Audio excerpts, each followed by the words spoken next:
Today is August 5th, 2019, and it's already past the weekend.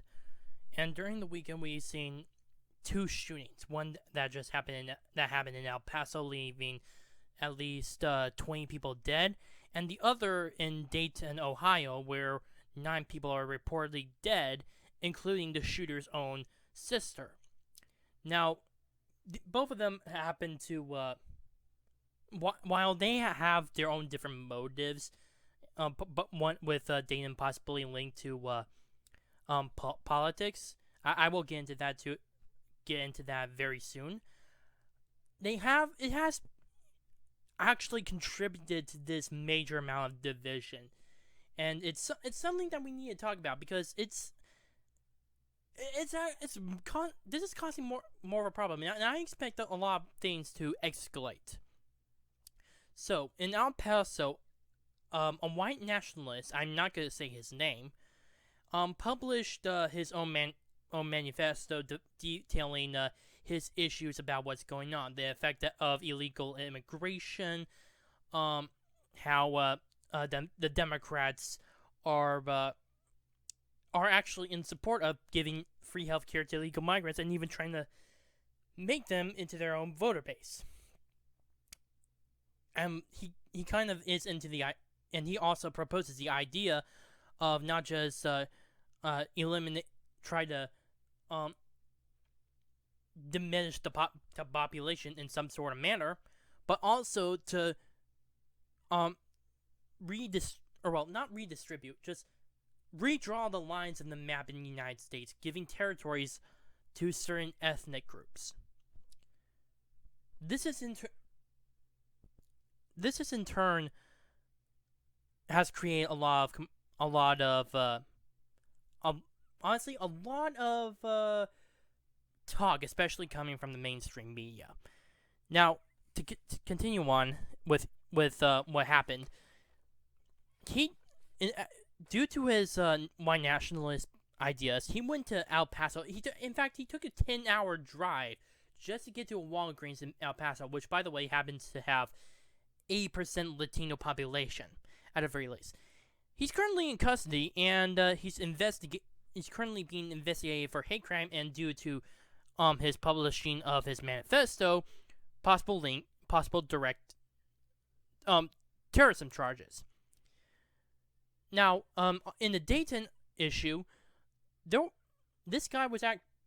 guy in Dayton was actually more prepared. He had additional magazines which carry ammunition, and he wore some body armor, including a mask, according to reports and witnesses. Before he could kill more people, he was shot by first responders. And here's the major kicker. It turns out that this guy, during his life, and according to his own tweets, described himself as a leftist and a socialist, and even was possibly sympathetic to Antifa, which, as we already know, is a heavy anarchist communist group that often, very, very, very often, goes and uses violence to attack who they call as fascist and racist. So all of this leads to the media response. From what I've seen, and this is not just from the internet, from like news outlets, but from television as well. People have been blaming Trump's rhetoric. Everything. This honestly is no surprise to me. But the fact that they're saying this live on air is just going to contribute to this lack of dialogue between the two sides, because one is demonizing the other. This is especially true when there is Islamic terrorist attack. I believe it. I think no. I'm pretty sure it was Sargon of Akkad that was talking about his video on the same issue, that when faced with an Islamic terrorist attack, the media says that this is basically just one fringe extremist and not the entire population that considers themselves Muslim. But when they see something like this by a white nationalist, apparently it's not only Trump's rhetoric, but this is also blamed upon the Trump supporters as well. Which again is a very concerning thing, because you're not creating any dialogue, and at the same time you're being hypocritical on how you're addressing the issue. I mean, forget who it is when it comes to white nationalists and Islamists. It's either you have to treat every one of these extremists as lone people, unless they turn out to actually be linked to directly to an organization of such as Al Qaeda and ISIS, that sort of thing. Or you can condemn pretty much everybody. And I'm pretty sure if the mainstream media does not see anything like white nationalists or even Islam, they're just gonna say that this just happened and it's just one single guy. I'm pretty sure that's the case. But if they were to look at it, two people in the case of a Muslim and a white nationalist, it's obviously that there's going to be a major shift in dialogue. Now, to continue on, actually, many have really continued as a result of the rhetoric, or supposed Trump's rhetoric, that he's the one to blame for all of this, even though that he was not the one who actually committed these kind of attacks. Hell, he never even called for any of this to happen. He never did. And yet these people, like Veronica Escobar, who happens to be a Texas congresswoman, a Democrat, actually went so far to say Trump is not welcome in El Paso. Beto O'Rourke, one of the presidential candidates currently in the Democratic race, says Trump is to blame. And he was live on NBC News. And of course, he also, according to NBC News, he actually even cited the travel ban in his attacks on the squad as a result, claiming that is Trump's rhetoric that has contributed to this, which is insane beyond the very least. Now, there's so much wrong here because of all this blame game, and Trump is not blameless in here as well. In fact, I just heard recently that he actually blamed the situation on video games, which honestly, while I am still a Trump supporter and a gamer, I think that's really ridiculous considering the different statistics that show that it actually helps with stress instead of causing harm to the individual, and that sort of thing. I don't know why he said that.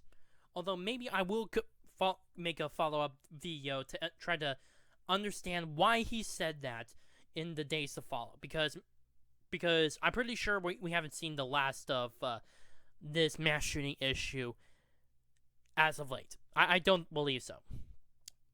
Now, here's the reason why I think all this is stupid.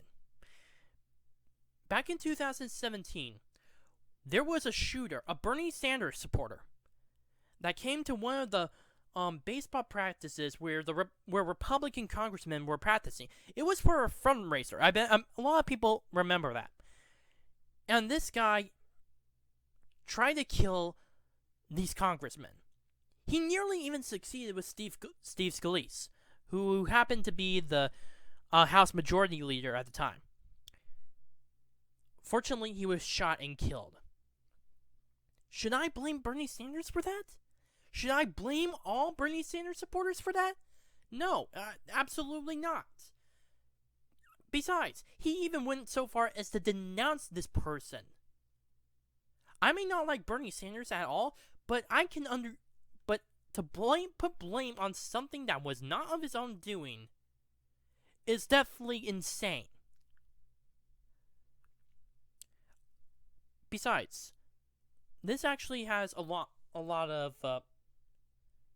this actually also involves more double standards from the media, because they're heavily focusing on what's going on in El Paso. They're not talking about Dayton, which, again, like I said before, the shooter happened to be a self-described socialist, a leftist, and a possible sympathizer for Antifa. And yet they're not really covering that guy. But let's not forget that there are so many attacks that have not been covered by the mainstream media, like Andy Ngo's attack, the attack on the ICE facility in Tacoma, the many beatings that Antifa has caused to Trump supporters in Berkeley and Portland and so many other places. Hell, even possibly indicating what happened in Charlottesville. I'm pretty sure if Antifa did not come to Charlottesville, while it was still, the Unite the Right rally would still gain criticism, especially with white nationalists and white supremacists, it would have remained peaceful. I would bet my life on that. I would. And yet they're not really focusing on that. Hell, CNN has been very, very vocal in their own support for Antifa.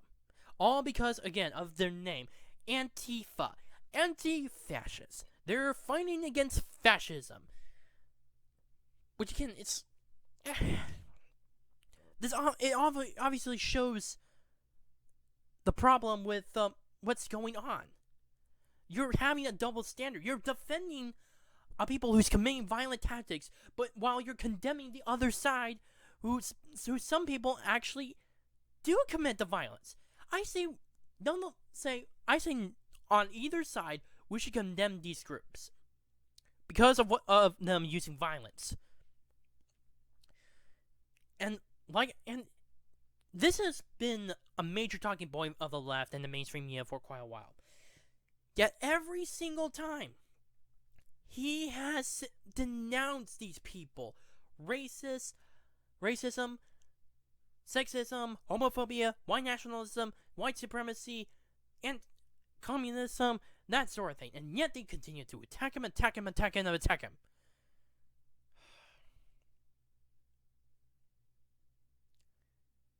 And that's just on the whole issue with Trump. They're going. Let's not forget about the whole issue with the whole guns are causing the problem, and that there have been so many massive shootings, which, as a matter of fact, in BC, when reporting Dayton, Ohio, one of the leaders who happened to be one of the Democratic leaders actually mentioned that Dayton is about the 250th mass shooting this year, and I actually looked that up, and there is something wrong with the list that I've seen, and it's from Wikipedia, by the way.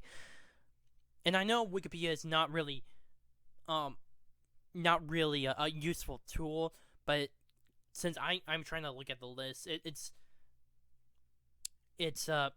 I try to figure out what the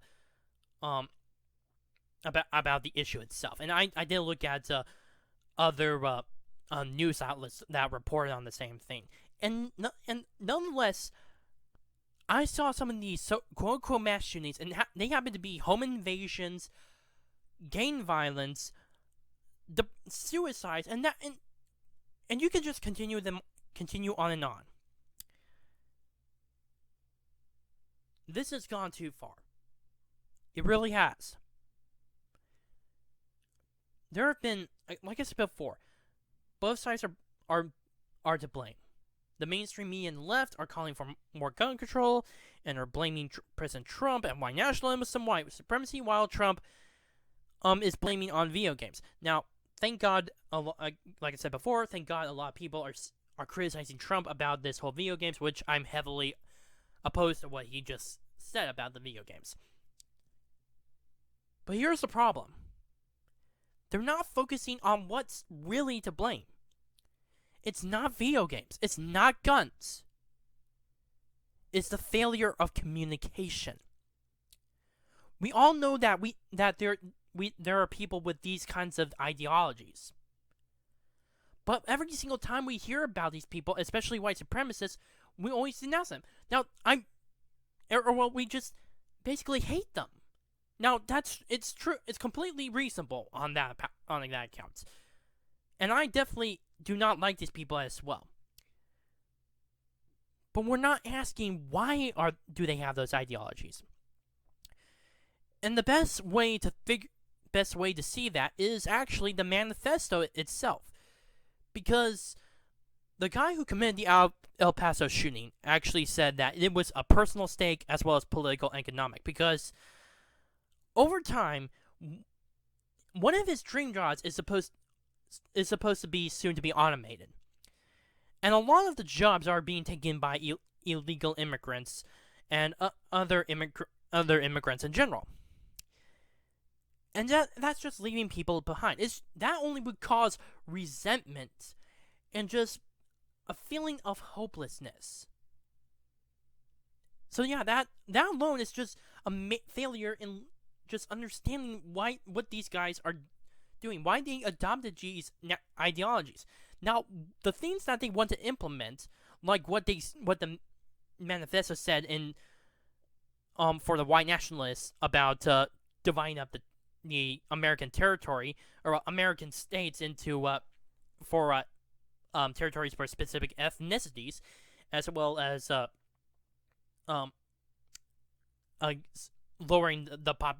decreasing the population. We need to look. It's still important that we need to look at their concerns. And in actuality, Sargon Khan actually makes this same issue in his own video. Something that while I do have issues with, especially with these different ideologies, how much I do not like them, and I think it's important that we need to listen to concerns of everybody, because it's important that we need to get feedback from people.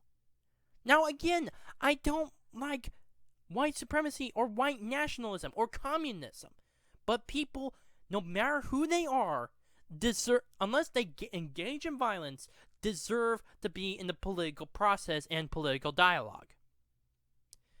And if they're not, if they are just pushed out of that dialogue, pushed out of that process, that will just lead them to hopelessness and eventually cause them to do something like this. That's why I believe it's a failure of communication. So what do we need to do?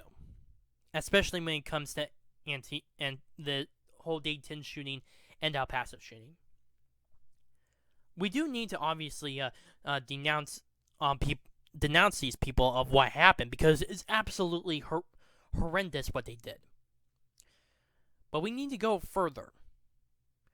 We need to we need to get the mainstream media and the Democrats need to tone down their rhetoric. Because all they're doing is just adding fuel to the fire. Every time they're just trying to blame Trump and blame Trump supporters and painting them as white nationalists, white supremacists.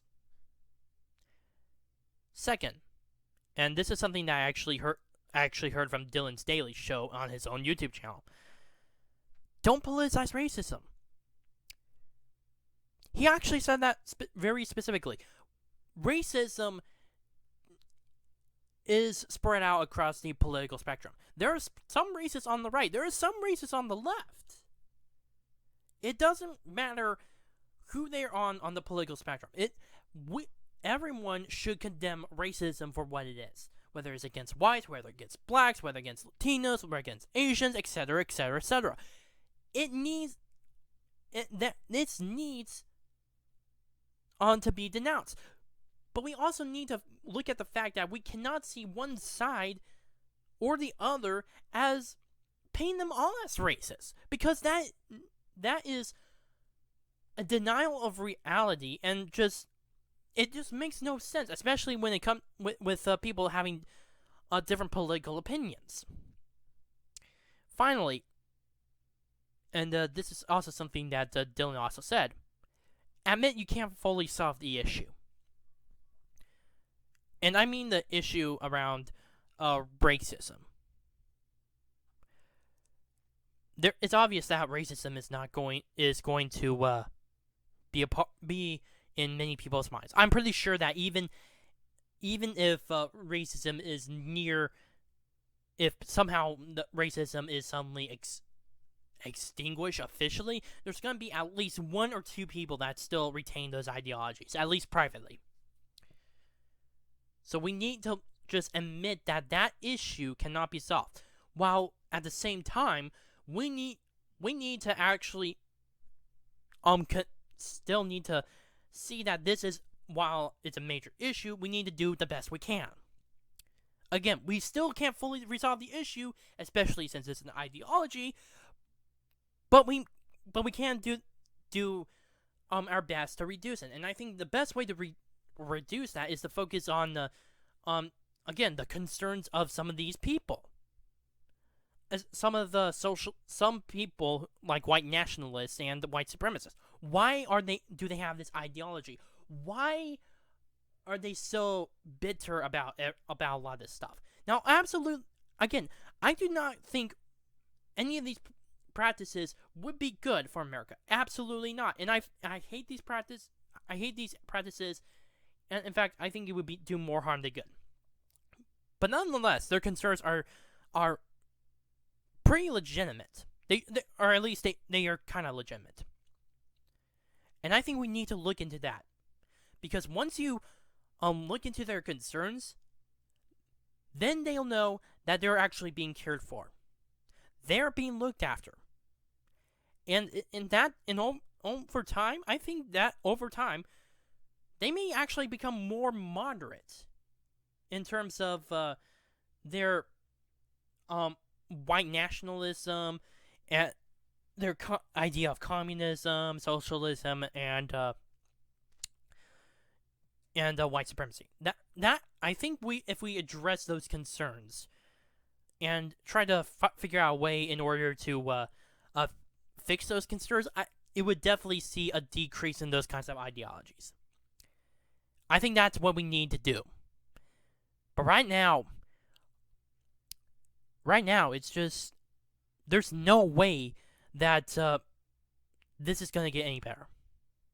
I believe that it's going to escalate, especially with Antifa wanting to show up in El Paso, of all places, to do a 10-day siege of one of the detention centers in El Paso. Again, I think that this is just going to escalate. But again, like I said, people need to do this stuff. And if these things actually are done, then just possibly, we can reduce the effect of racism and these extreme ideologies. That is personally what I believe. You need to include people in the political process, or else they will have no other choice but to let loose of their frustrations in the worst way possible. Over time, they will just put those emotions inside of yourself, and then once it gets so bad that you need to let go, it goes off. And we saw that happening in Dayton and El Paso. It's something that is very, very tragic, because about 30 people already have had their lives cut short. I think it is our responsibility to try to figure out a way in order to prevent such things from happening. This is not about getting rid of guns. This is not about video games. This is about creating communication. Because only with communication can you end this division. And I pray to God every single day that this would finally wake up people. Just hopefully wake up people. My name is Nomi, not the Earth Truth. please post your comments down below. Like this video, subscribe, share with your friends. Also, if you have any criticisms about my videos, please be sure to either put them down in the comments down below or message me. Thank you.